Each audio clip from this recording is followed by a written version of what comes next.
Exercícios. Bom demais! Então, nada melhor do que a gente fazer um exercício muito bem feito, muito bem elaborado, com uma série de... Quem fez esse exercício? Fui eu, claro. Então, um exercício maravilhoso. Nós vamos fazer para treinar todos esses conceitos que a gente aprendeu até agora. Diz o seguinte no exercício. No sistema apresentado a seguir, o pinhão é motor. Então, estamos falando sobre esse carinha aqui. Ele tem rotação de 1750 RPM no sentido anti-horário. Então, já marquei aqui o N1. E a potência de saída do eixo E1, ou seja, quando chega aqui no centro dessa engrenagem 1, é 2 kW. Os números de dentes são 20 dentes para a engrenagem 1, 50 dentes para a engrenagem 2 e 30 dentes para a engrenagem 3. O ângulo de pressão alfa de todas essas engrenagens é de 20 graus. Todas têm o adendo longo, então se a gente precisar o K vai ser igual a 1. E o módulo de todas essas engrenagens é 2,5 milímetros. Daí diz o seguinte, para cada par de dentes conjugados, ou seja, nesse caso aqui a gente tem um rendimento de 97% e nesse caso aqui 97%. O objetivo do exercício é calcular o DCL, diagrama de corpo livre das engrenagens, o torque de saída na engrenagem 3, a força resultante no eixo da engrenagem reversora, a razão de contato entre as engrenagens 1 e 2, sabendo que o arco de aproximação é igual ao arco de recesso e tem um certo valor. Deixa eu apagar aqui para ficar mais bonitinho. Qual o tipo de engrenamento entre as engrenagens 2 e 3? Daí eu faço uma mudança no enunciado do exercício e te pergunto, se o engrenamento entre 1 e 2 fosse V0 e o coeficiente de deslocamento X1 é 0,43, qual deveria ser o deslocamento da ferramenta de corte durante a produção da engrenagem 2? E aí, ainda falando sobre esse par conjugado 1, 2, eu trocando os números de dentes Z1 e Z2, eu peço para vocês calcularem qual seria o tipo de engrenamento e os fatores de correção. Bom demais, então vamos fazer o item A, que é o diagrama de corpo livre. E aí o primeiro passo do diagrama de corpo livre é isolar os corpos, o segundo passo é marcar as forças recebidas. Então, só para simplificar, eu adotei o seguinte parâmetro de cores. A engrenagem 1, que é o pinhão, tem os seus parâmetros marcados em cor azul, para que fique mais fácil a gente identificar.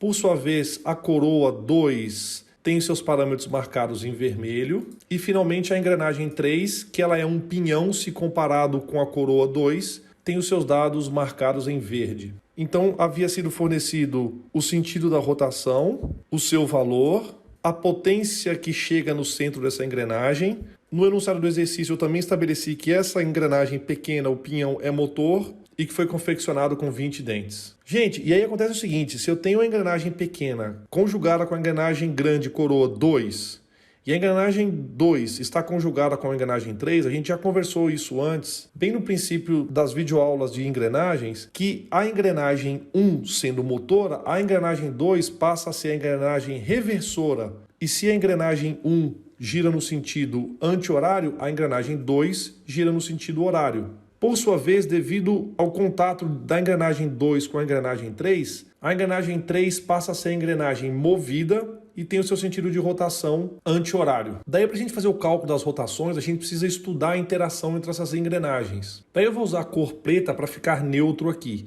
Do contato entre a engrenagem 1 e a engrenagem 2, eu saio de uma engrenagem pequena e passo para uma engrenagem grande. Então a relação de transmissão entre elas é o número de dentes da engrenagem grande dividido pelo número de dentes da engrenagem pequena. Portanto, a relação de transmissão entre 1 e 2 é de 2,5, 50 dividido por 20. Agora, quando eu falo da relação de transmissão entre o par 2 e 3, eu estou falando de uma engrenagem grande que tem 50 dentes e uma engrenagem pequena que tem 30 dentes.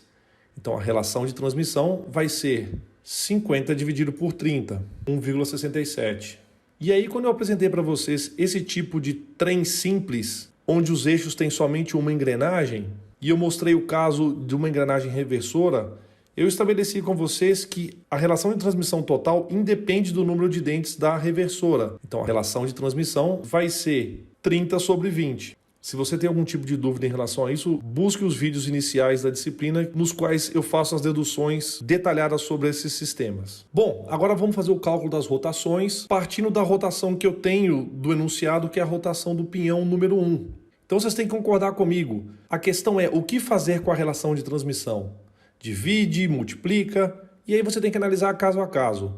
Veja que a potência sai da engrenagem 1 e vai para a engrenagem 2. Então eu estou saindo de uma engrenagem que é pequena, migrando para uma engrenagem que é maior que ela.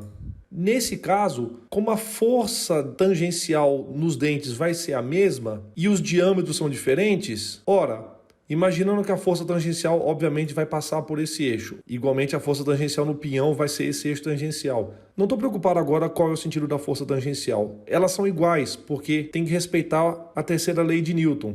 Então, se a força tangencial entre o par 1, 2 é igual e os diâmetros são diferentes, ou seja, os braços são diferentes, o torque na engrenagem 2 vai ser muito maior do que o torque na engrenagem 1. Então, o torque na engrenagem grande é maior e a rotação da engrenagem grande é menor do que torque e rotação na engrenagem 1. Então, em termos de relações físicas, para eu descobrir a rotação da engrenagem 2 partindo da engrenagem 1, eu sei que a rotação da engrenagem 2 é menor do que a rotação na engrenagem 1.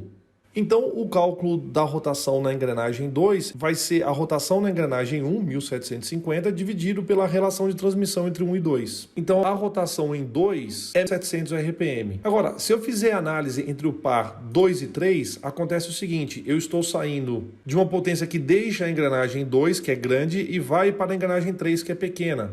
Então, nesse caso, as forças tangenciais acontecerão de acordo com esses eixos matemáticos que eu estou mostrando aqui. Independente de onde seja o sentido, vocês vão concordar comigo que a força tangencial decorrente do contato de 2 e 3, essas forças tangenciais serão iguais. Ora, o braço das engrenagens é diferente, então o torque que acontece na engrenagem 3 é menor do que o torque que acontece na engrenagem 2. Então, se a gente estiver falando sobre rotação, a rotação em 2 é menor do que a rotação em 3, por sua vez o torque em 2 é maior do que o torque em 3. Toda essa análise para te perguntar o seguinte, o que eu faço com a relação de transmissão entre 2 e 3 para achar a rotação? Eu multiplico ou divido? Então, nesse caso, eu preciso resultar numa rotação N3 que seja maior do que a rotação 2. Por isso eu tenho que pegar a rotação 2 e multiplicar pela relação de transmissão entre 2 e 3, resultando numa rotação em 3 de 1166,7 RPM, no sentido que eu havia determinado anteriormente. São cálculos muito básicos, porém muito importantes. Então, na próxima videoaula eu vou continuar fazendo esse exercício, iniciando o cálculo das forças trocadas entre essas engrenagens. Então, confere lá.